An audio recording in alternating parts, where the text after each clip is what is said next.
الرحيم نحمده ونصلي ونسلم على رسوله الكريم أما بعد فقد قال النبي صلى الله عليه وسلم إن الدعاء لا يرد بين الأذان والإقامة أو كما قال رسول الله صلى الله عليه وسلم. دنیا کا ہر انسان یہ چاہتا ہے کہ میں جو مانگوں وہ مل جائے، میری ہر دعا قبول ہو جائے. کون سا ایسا شخص ہے جس کی یہ خواہش نہیں ہوگی کہ صاحب میری دعائیں قبول ہو جائیں؟ نمبر 1. نمبر 2، دعاؤں کی قبولیت کے لیے کچھ تو اوقات مشہور ہیں. کتاب ليلة القدر میں دعا قبول ہوتی ہے، ليلة العرفہ میں، یوم عرفہ میں، یہ فلاں وقت عید کی جو ہمارے یہاں جو چاند رات کہلاتی ہے ليلة الجائزہ میں بھی دعائیں قبول ہوتی ہیں. اور بہت ساری جمعے کے دن ایک ساعت ہے. اب وہ ساعت کون سی ہے اللہ بہتر ہے. پہلا ایک ساعت ہے جس میں دعا قبول ہوتی ہے، احادیث مبارکہ میں اس کا تذکرہ ہے، اور وہ ساعت مخفی رکھی گئی ہے تاکہ ہم اس کے لیے بھاگ دوڑ کرنے کی کوشش کریں. یہ تو ان تمام دعاؤں کا تذکرہ ہے جو مخصوص اوقات میں مانگی جائیں تو دعا کی قبولیت کا تذکرہ ہے. اب آئیے اس کو جس بات کی طرف میں توجہ دلانا چاہ رہا ہوں وہ یہ ہے کہ پھر دعاؤں کی قبولیت کے لیے دوڑتے بھاگتے ہیں بزرگوں کے پاس، پیروں کے پاس. میں یہ نہیں کہہ رہا کہ بزرگوں کے پاس نہ جائیں، یقیناً جائیں، ان سے دعا کی درخواست کروائیں، لیکن اس کا مقصد کیا ہوتا ہے کہ بھئی ہم تو دعا مانگ رہے ہیں، ہم جن سے کہیں گے بڑے بزرگ آدمی ہماری دعا قبول ہو جائے گی. سوچنے کی بات یہ ہے کہ اور پھر کو بزرگ اگر کوئی خاص وظیفہ کوئی خاص طریقہ بتا دیں تو سبحان اللہ پھر تو ہم بہت ہی خوش ہو جاتے ہیں کہ بھئی جنہوں نے ان کا بتایا وہ وظیفہ ہے اور ان کا بتایا ہوا طریقہ اس طریقے سے دعا مانگیں گے تو انشاءاللہ ضرور قبول ہوگی. اب آئیے اس بات کی طرف کہ تمام بزرگوں سے سب سے بڑے بزرگ سید الانبیاء والمرسلین احمد مجتبی محمد مصطفیٰ صلی اللہ علیہ وسلم اگر ہمیں یہ بتا دیں کہ فلاں وقت دعا قبول ہو رہی ہے مانگ لو، اور پھر وہ وقت بھی یہ نہیں کہ سال میں ایک دفعہ آئے گا، مہینے میں ایک دفعہ آئے گا، ہفتے میں ایک دفعہ آئے گا، نہیں، روزانہ تمہیں موقع ملے گا، روزانہ تمہیں یہ لمحات ملیں گے، اور ایک دفعہ 2 دفعہ نہیں 5 مرتبہ ملیں گے. اور ان 5 مرتبہ کو میں نے اپنے لحاظ سے تقسیم کیا. یہ ضروری نہیں کہ میری تقسیم صحیح ہو.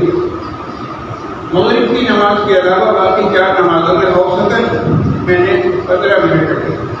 تو 15 دنیا 30، 15 دیا 45، 15 چوک 60 منٹ ہو گئے.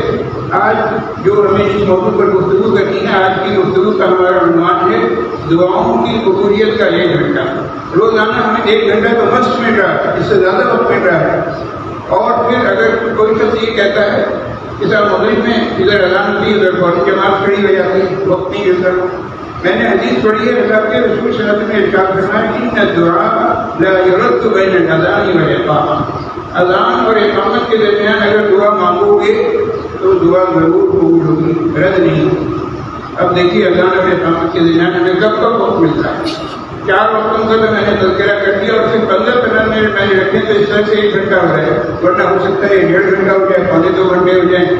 اور مغرب کی نماز میں اگر کوئی شخص یہ کہتا ہے کہ نا ادھر اذان ہوتی ہے ادھر جماعت کھڑی ہو جاتی ہے تو 1 جملہ کہنے کا تو آپ کو وقت ملے گا لازمی. اذان ہو رہی ہے پہلے خاموشی اختیار کیجیے، اذان کا جواب دیجیے. اذان کا جواب دے دیا آپ نے، اذان ختم ہو گئی، اس کے بعد درود شریف پڑھ لیجیے اور 1 جملہ کہہ دیجیے کہ یا اللہ مجھے اپنے ان بندوں میں شامل کر لیجیے جس کی ہر دعا قبول ہوتی ہے. بس 1 جملے میں آپ نے بہت کچھ مانگ لیا. ایسے مواقع اور بھی آتے ہیں زندگی میں. اللہ تعالیٰ آپ سب کو لے جائے، ہم سب کو لے جائے تو حرمین شریفین کی زیارت کے لیے خانہ کعبہ پر جب نظر پڑتی تو پہلی نظر جب پڑے گی تو جو دعا مانگو گے قبول ہوگی. تو اس کو کیا دعا مانگنی چاہیے؟ اپنی صحت کے لیے مانگے، اپنے اہل و عیال کی خوشحالی کے لیے مانگے، اپنے رزق کی کس چیز کے لیے مانگے.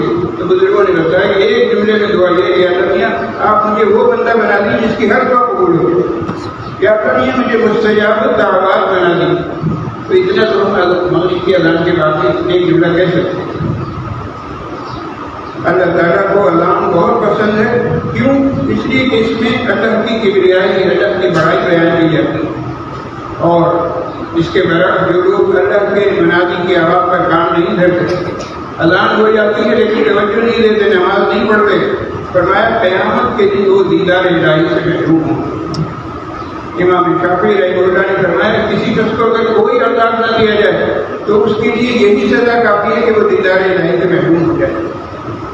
اب سوال یہ کہ اذان اللہ تعالیٰ کو کیوں محبوب ہے؟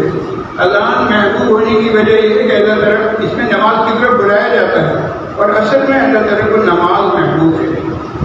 قیامت کے دن جن 7 اشخاص کو سایہ عرش میں جگہ ملے گی، اس میں ایک شخص وہ بھی ہے جس کا دل ہمیشہ مسجد میں اٹکا رہتا ہے۔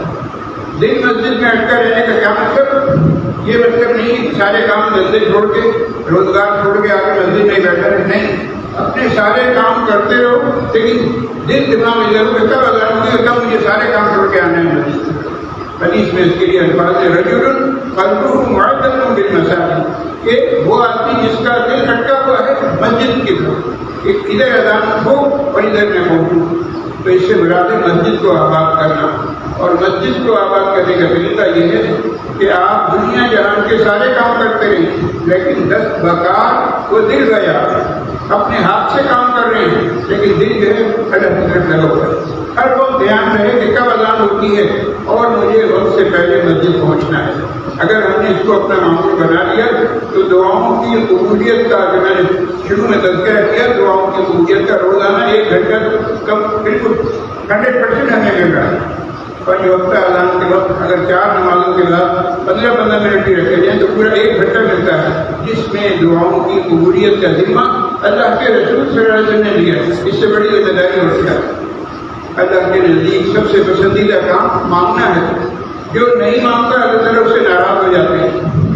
تو ایک طرف تو ہم اپنے مسائل کے سلسلے میں پریشان رہتے ہیں، اور دوسری طرف ہمارا حال یہ ہے کہ دعاؤں کی قبولیت کے لمحات ہمیں ملتے ہیں، ہم ان لمحات سے فائدہ نہیں اٹھاتے۔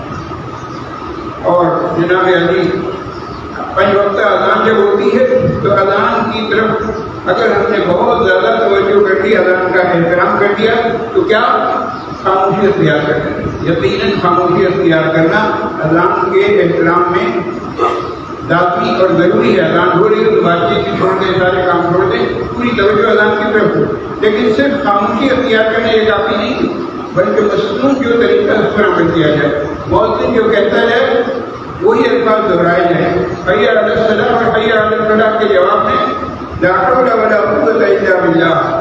فجر کی اذان میں مؤذن کہہ رہا ہے الصلاۃ خیر من النوم، تو اس کا جواب دینا ہے صدقت و بررت، یقیناً تم نے صحیح کہا، تم جس بات کی طرف بلا رہے ہو بالکل صحیح بات ہے۔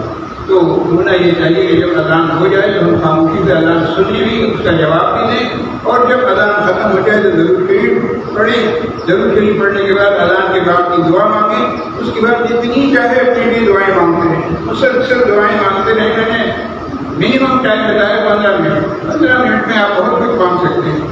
اس دن کی وقت سے اگر ہم نے فائدہ اٹھا لیا تو انشاءاللہ ہماری دنیا بھی بن جائے گی اور دین بھی بن جائے گا۔ اللہ تعالیٰ اس کے مطابق مجھے بھی عمل کی توفیق نصیب فرمائے اور آپ تمام حضرات کو۔ وآخر دعوانا الحمد للہ۔